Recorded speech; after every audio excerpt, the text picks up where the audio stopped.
On this episode of AV Week, holy cow, we're going to talk about the DDoS attacks from last week, how that impacts the audiovisual industry. Also, InfoComm has a brand spanking new strategic plan. All that and more next on AV Week. The network for the AV industry. What are you listening to? This is AV. This is AVNation. This is AVNation. AV Week is brought to you by our fine group of underwriters, companies like Extron. This is AV Week, episode 270, recorded Friday, October 28th, 2016. Steering the ship. Ready. AV Week. Performing scan. Week. Online. This is AV Week. AV Week.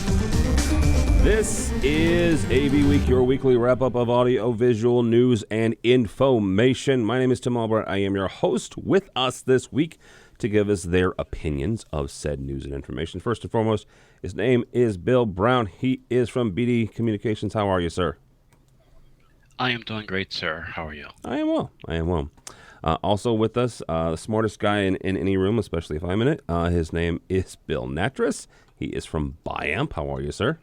I'm doing fantastic. Tim, how are you doing? Doing good. And last but not least, the gentleman whose bright idea it was 3 years ago to do 31 posts in 31 days during October. Just for the record, he did that on October 3rd. And still made it happen. Our editor-in-chief, and oh yeah, he's a consultant at TCOM. His name is Josh Strago. Hello, sir. Good afternoon, because this is the first time I actually get to say afternoon since we're starting at noon today. Well, for it's noon Pacific time, yes. We're two Central. Is it 2? Yeah. 3 Eastern. I'm going to do the joke. I don't care. I just flew in from New York from Digital Signage Week, and boy, are my arms tired. Right, there we go. That's all I got, kids. I know, it's horrible. I'm editing that out of your next post. The problem is he can do that. All right, so here's what we're going to do. The first story we're going to hit is this, and it's actually one that impacted us last week, believe it or not. This time last Friday, the internet in general was in the midst of a significant DDoS attack. It was a DDoS, if you don't know, stands for Distributed Denial of Service Attack. At 7 a.m. Eastern, internet management company DYN, D-Y-N, started getting hit with tens of millions of requests, according to their official release. It brought down sites such as GitHub, Twitter, Spotify, Etsy, and Netflix. In an article on CNET, Chief of Security for SentinelOne, Jeremiah Grossman said there will be more of these attacks, quote unquote. According to Krebs on Security, the software Mirai, M-I-R-A-I, was used to hack into IP cameras and quote unquote Internet of Things devices. Mr. Strago, we are going to start with you. Why? Because you've written more about this and spoken more about this than I have. Probably more than Bill, maybe not as much as Natras. With IoT becoming a bigger part, or just becoming part of AV, we can differ on how much IoT is becoming about AV, but it's there, right? Whether it's commercial or residential, it's there. What does this do to our security of our systems? What security of our systems? Okay. What? No, it's a valid point. I mean, that's the biggest issue that this industry faces. And I don't know if anybody saw this, but InfoComm actually broadcasted a photo yesterday from Virginia where they've been doing a lot of item writing and standards committee meeting this week. And I saw a photo pop up earlier this week that they are formulating the AV network security standards writing committee. So in 3 years, when, everything's vetted and batted around and voted on, we may actually see an AV network standard appear from InfoComm. Maybe it'll be sooner. I don't have my hopes up because writing a standard is a long and extensive process. So it's nice to know they're making the effort, but it is still a slow process. As for what it means for us, it's a massive problem. We provide a network device. If it's on a network, it's a tiny computer. If it's a tiny computer, it can be hacked. If it can be hacked, it can be turned around and used maliciously. It's just the way it is. And since we have such minor network constraints, and so often I hear from integrators and manufacturers and other consultants around the industry of, hey, how do you manage all of these devices going onto a network? How are you dealing with that in terms of a security aspect? And the response is, oh, well, we leave that up to the client's network administrator. That can't be our answer anymore. We need to take responsibility for this. We need to take action for this. And we need to really understand that change your default IP addresses, change your default passwords. I was already struggling with my home network recently, and just as a matter of circumstance, Saturday, I ended up going out and buying a new wireless router. It was just time to do so for myself. And I probably bought something that was more than I needed, but at the same time gave me so many different security options as to how I could isolate the network. But the first two things I did were get it off of 192.168.1.1 and get it off of password. Those two things were the first things I got rid of. After that, it was, okay, let's see how many layers I want to do. Do I want to set up DDoS protections? Of course I do. Do I want to set up other things? Of course I do. And setting up those networks and isolating them from one another is something that becomes more and more important as we put more devices on the network, not only to blockade the access to data, but to blockade against attacks like this. Because this was one of the first attacks where that wasn't just going after a single site, where they were sending out all the requests to deny it. They went after the host, which took down everything. And reports that I saw after the fact related to ideas that this was just a test. And some of the hackers broadcast messages that this was just a test. The worst was yet to come. So while I was laughing slightly about it because it was fascinating to see executed, it is a very, very dangerous and real thing that we're going to be facing until all of these unsecured devices or insecure devices are protected under some form of standard or some isolated network or some way of dealing with them. And we just don't have that right now. We're going to post a number of different articles related to this, and because it spreads the gamut between Krebs on Security and CNET and a bunch of other really smart writers. Mr. Natras, I want to bring you on this, and I'm not poking fun of you because you work for Biamp. I'm poking fun of you because you're a manufacturer, and you've been around a while. One of the things that we're gonna post on here, and I'm just going to read the list of some of these devices. These are the devices that they're saying is infected with this Myra software. IP camera, DVR, Axis IP camera, Enco Products DVR, Motobox network camera, Panasonic printer, Xerox printers. Oh, here's something that looks familiar. EVZLX two-way speaker. In the middle of this list of IP cameras and holy crap network like IT stuff, there's a freaking two-way speaker. So if you don't think it's your problem, it so certainly is. I wrote a piece on Monday where I said it, and I've said this on several different occasions. I said this in February when we talked about the AMX security issue. I said it's time for the industry to come to the terms with the fact that we need a Patch Tuesday. Patch Tuesday is something in the IT world where not every Tuesday, but a lot of Tuesdays, folks take down their servers, they take down their systems, and they patch the security issues. We need that in AV, and we need to stop calling security patches firmware updates because they're not. They're security updates, and we need to call them what they are and highlight the importance of them. As a manufacturer, if you find something, how do you train the integrators that you're dealing with that this is an issue? How do you get them on board with getting the gravity of this issue? First off, even if we as a manufacturer were to deliver to them what is a fix for a catastrophic problem, failure, or security leak that we might have identified in our products, even if we were to deliver to them, there's no telling that they're going to do anything with it. But that's my question is you're right, there's not. How do we get them there? Well, if I want to go for the end game solution, that's where you start looking at software as a service, and these systems start running off of cloud-based solutions that are consistently updated and updated all on their own. Okay. We're not there yet. But that's a part of the reason that so many products and so many solutions are moving to cloud-based, the SaaS model, Yep. software as a service type thing, because you can plug those holes as you go. And the end user doesn't even know that the hole was there, let alone that the hole was plugged. So, that's one effect of this. No, that makes sense. So- Mr. Brown, take us, give me the whole overarching sense of this, both from Nat just mentioned the software as a service.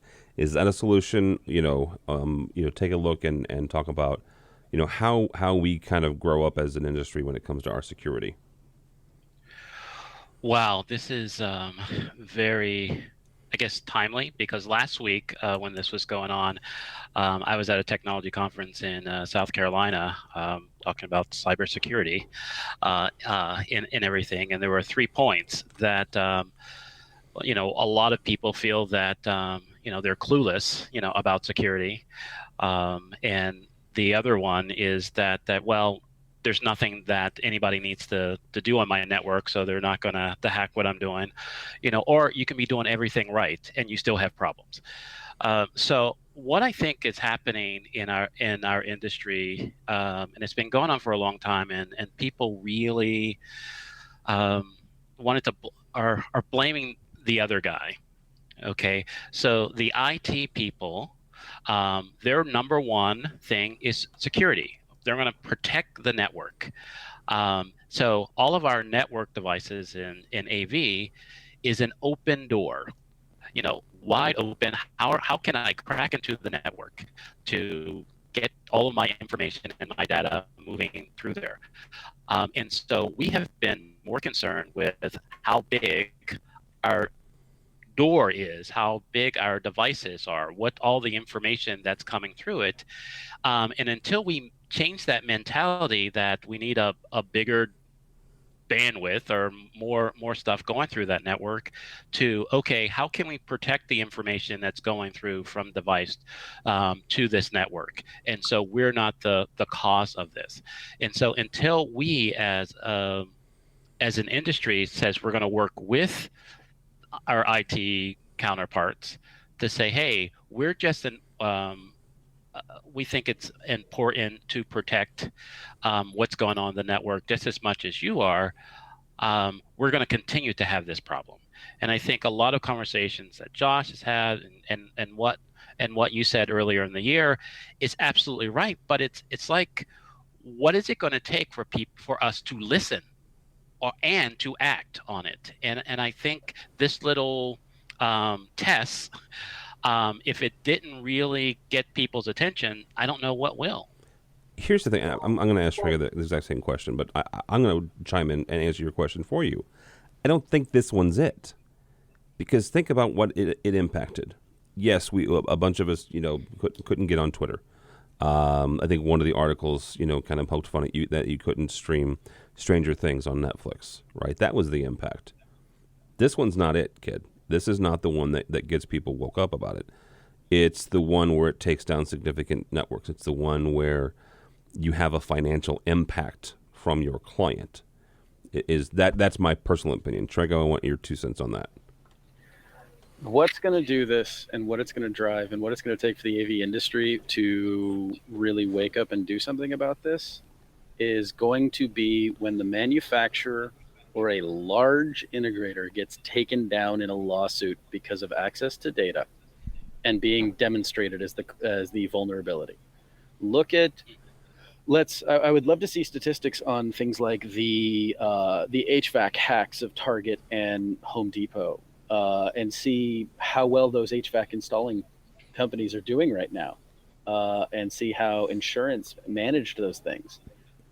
When it becomes a financial burden to have to add more insurance to your company as you install these, or as a consultant, and this is something I bring up a lot, is at what point is the liability transferred? Is it the consultant who designed the system? Is it the integrator who installed the system? Is it the manufacturer who provided the devices but didn't give us access to these things? Where is the liability?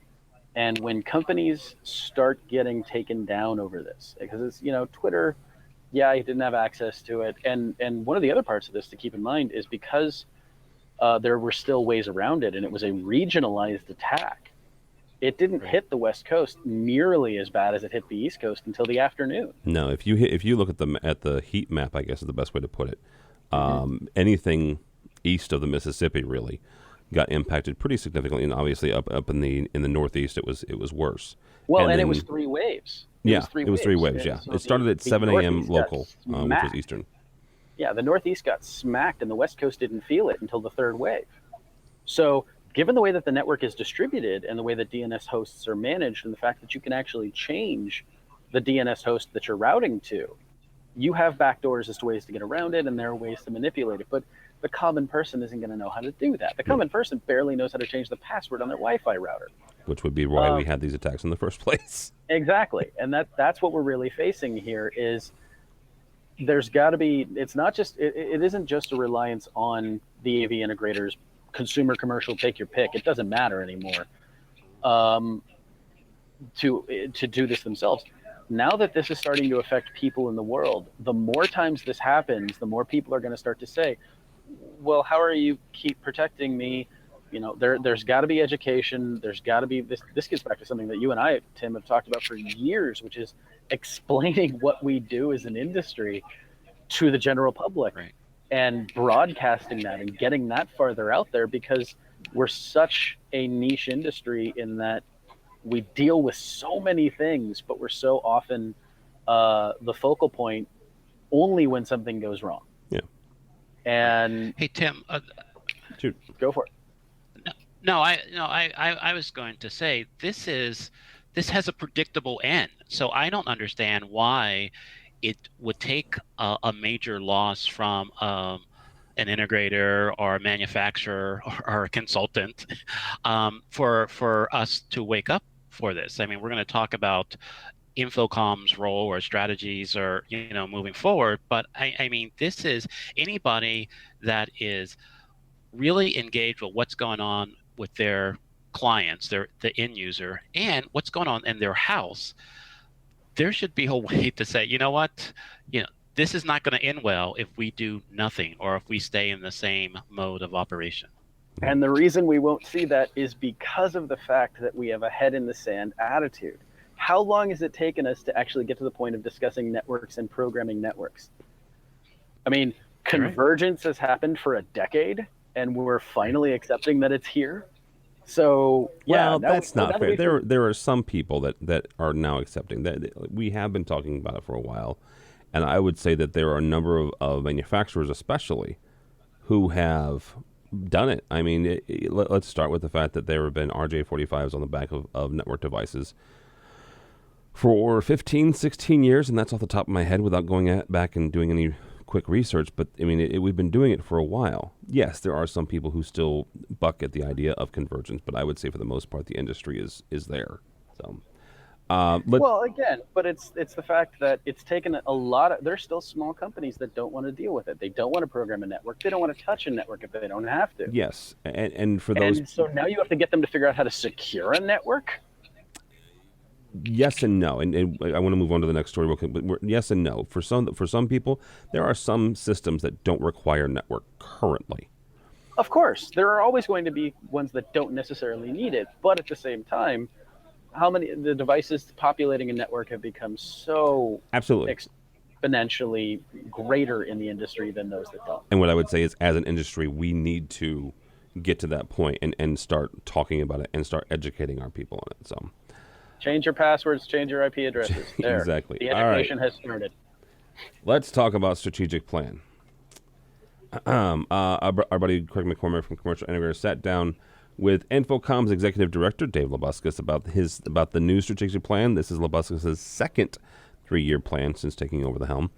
It focuses on increased industry awareness, more targeted market research and membership benefits, a reinvention of InfoComm's membership model and value, more effective communication about the value of AV, and a fresh look at InfoComm's brand. Mr. Brown, what do we think of these 5 areas that Mr. Labuscus and the board want to work on over the next few years? I think it goes back to what Josh just said, not to go back, about having the head in the sand. We have been talking about things, but when are we going to act on things? And I think when it comes to InfoComm, even though there's a lot of great things happening, there's a lot of great relationships that are formed over the years, that I have. So I can't, I always look forward to my year with InfoComm or going to InfoComm to kind of reconnect. But until we really understand who's really benefiting from InfoComm, who's attending the conferences and the round tables and different things regionally, it's not going to spread throughout our industry. And I think right now, a lot of the people who are on the ground in our industry that will kind of, I guess, the canary, let's just use that analogy, that can scream and say, hey, this is what's going on. This is where I need more help. These are the dangers, or this is what we can do. Really are too busy working in the industry to really be able to get a benefit of an association like InfoComm. So if InfoComm finds a way to really, I don't want to say go beyond the arrogance of some of the executives in AV, I'm sorry if I said that, to really educate the people in our industry. Don't ever apologize for calling folks out. So that's kind of what we do. Mr. Strego, same question to you. What do we think of at least these 5 pillars of the strategic plan? Understand that we have not been, the whole plan has not been released as of yet. The whole plan has not been released. I will say that I have been fortunate to see preliminary versions of it before it had been approved. InfoComm has been more reactive in the last 2 years than I have seen it in my career. They have been more responsive to people making claims, saying we need these things. The difference, it's like steering a cruise ship. You can't just about face. You can't just make a swift right turn. It takes time to steer the ship. And as long as people keep shouting and as long as people keep saying these things are necessary, they will continue to start steering the ship in the right directions to move the industry where it needs to be. Significant efforts have been made by the education department, by the outreach department, to expand the resources available to this industry in terms of personnel.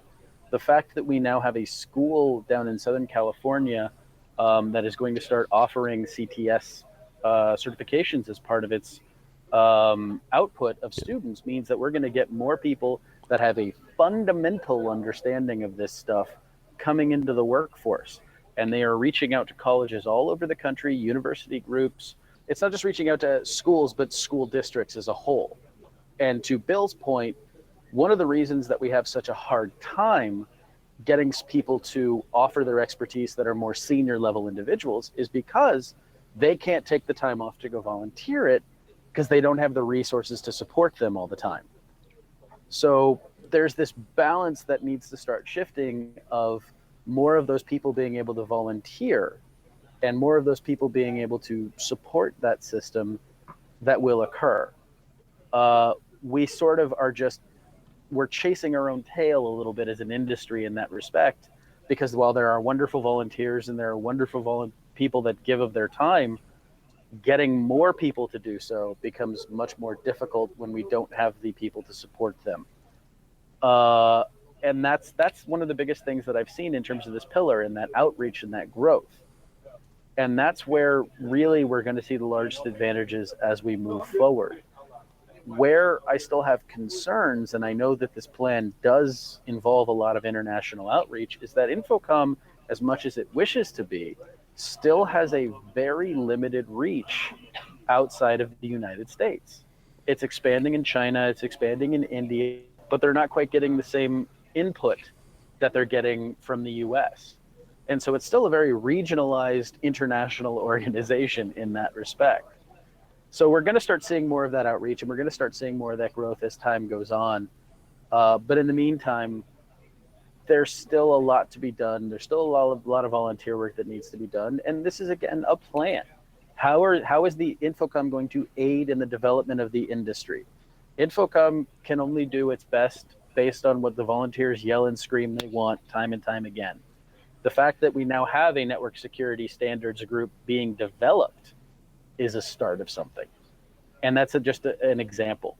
But yeah, but that has nothing to do with the strategic plan. It's part and parcel of just InfoComm's mechanism. So exactly. Can I make Tim? Can I make yeah. one point before you moves on? I think the other challenge, and I think Josh is right, is something that I speak on with some of my clients when I'm in an environment that already has an existing technology team. So you bring you bring in a consultant in to kind of help them do better, and there's a level of resignation and cynicism. I don't know if I said that right. Yeah. That permeates throughout our industry, because I really believe that when you have very smart people not being able to see how they're making a difference in an organization, you are relegated to, I guess, the back seat and don't worry about it. We're not going to tell you when we're going to build a room, but we want you to make sure that this is perfect. We're not going to give you all their information on how it's going to implement, basically affect all this stuff. Then we go from there. So I believe the reason why I think the cynicism is a big evil in our industry is it basically flies in the face of what InfoComm can do to be successful.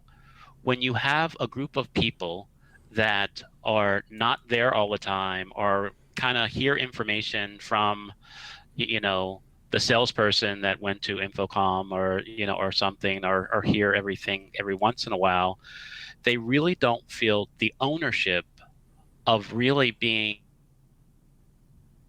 see ourselves as AV professionals. There are too many people that think they're just AV techs, and they just slop around equipment and plug this into that, and really are not a part of the business cases in a lot of different environments.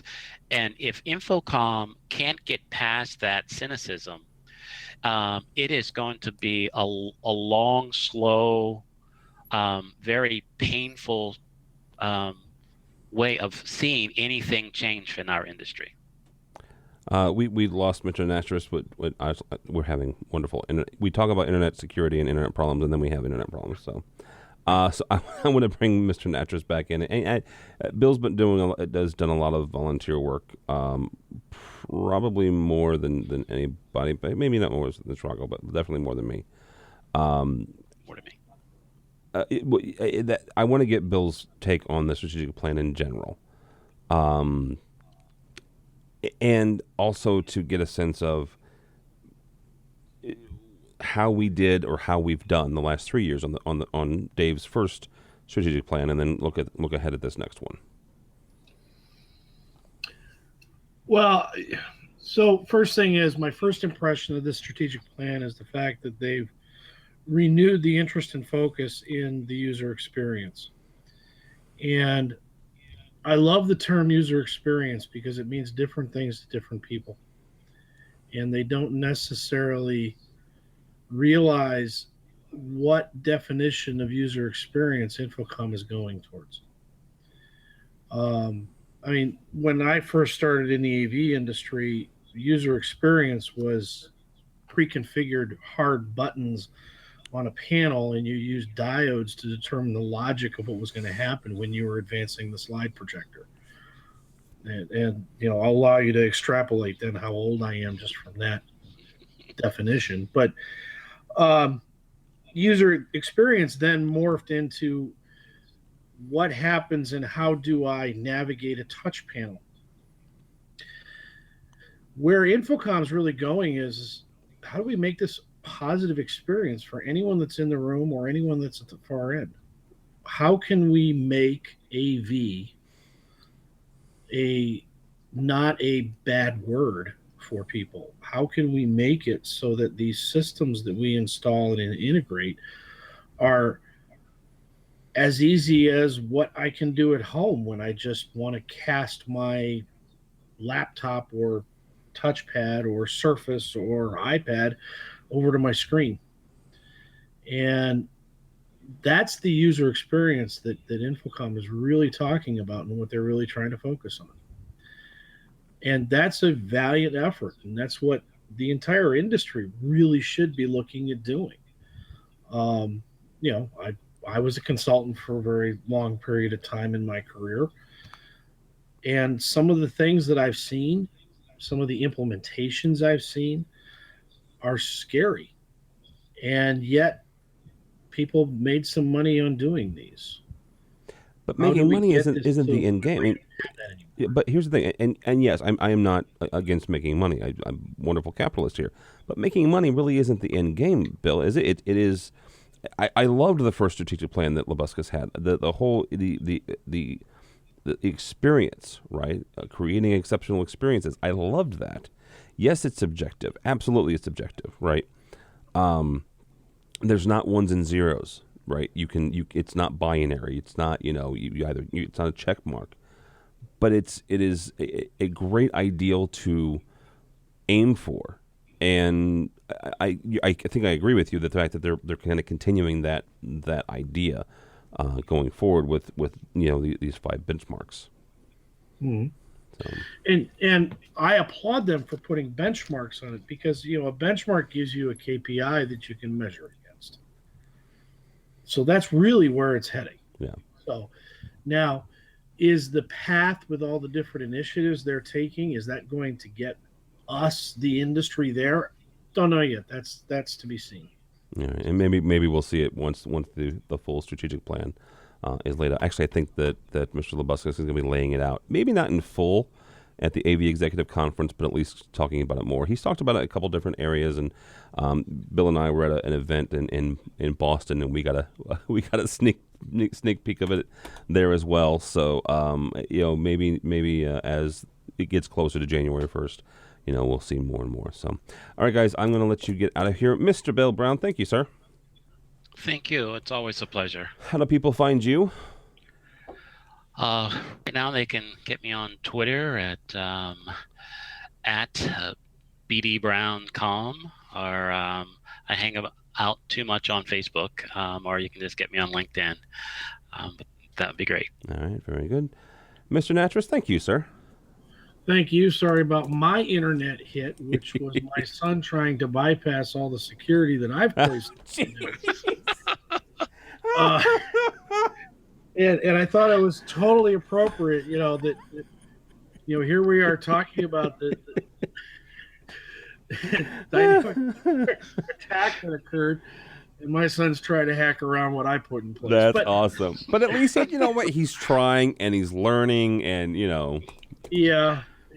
I mean, future AV executive. Send him to 4chan. Please remember, the network security professional of today was the hacker of yesterday. Absolutely.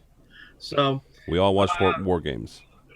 LinkedIn is a great way to get a hold of me. You can also hit me up at my Twitter, which is at Bill Natras. And you can send me an email at BIAMP as well, bill.natras@biamp.com. Yep, and you can find BIAMP at biamp.com, one of our fine underwriters. Last but not least, my editor-in-chief and the guy who makes me sound smart, Mr. Josh Srago. Thank you, sir. Thank you, Tim. How do people find you? Twitter, LinkedIn. Twitter, you can find me at jsrago. LinkedIn, just look for Srago. I'm one of the few that exist in the world, apparently. And then on top of that, you can always find me at AVNation, Josh at AVNation.tv. I do want to take the opportunity to thank everyone that has participated in this year's AV month. Our 31 in 31 I think I did statistics yesterday, and we officially crossed 50 posts for the month Good of night. October, which is a drastic step up from our first time where we hit, I think, 33, and I wrote like 19 of them. Yeah.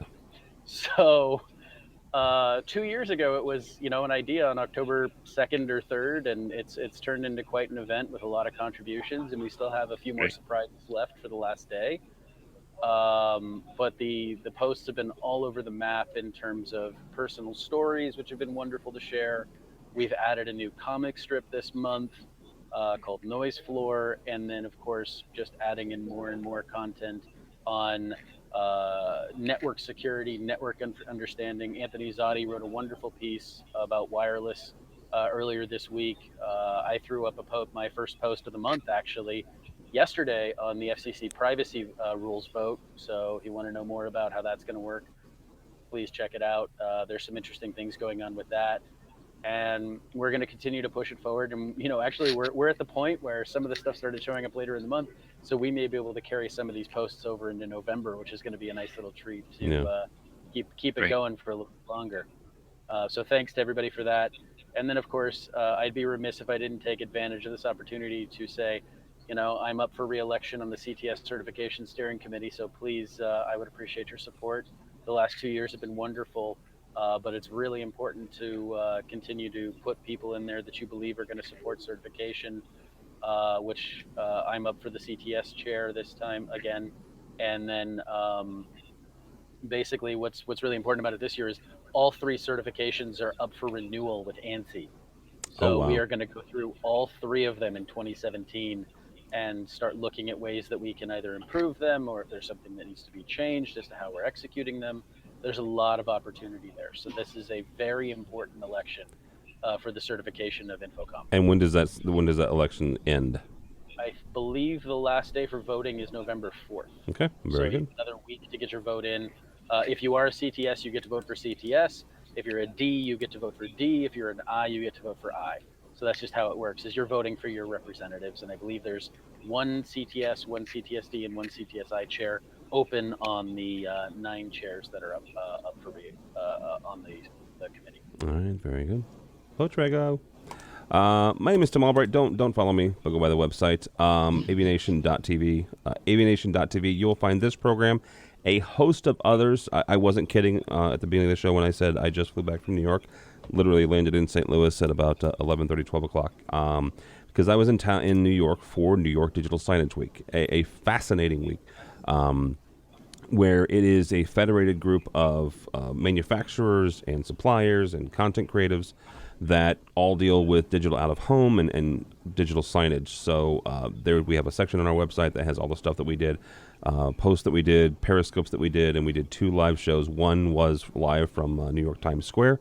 The other one was from the Christie Experiential Networks over on 21st Street, 21st and 6th, I think. And so take a look at those, take a look at all that stuff. But all that stuff is found on the website, AVNation.tv. AVNation.tv. Thanks so much for listening. Thank you so much for watching. This has been AV Week.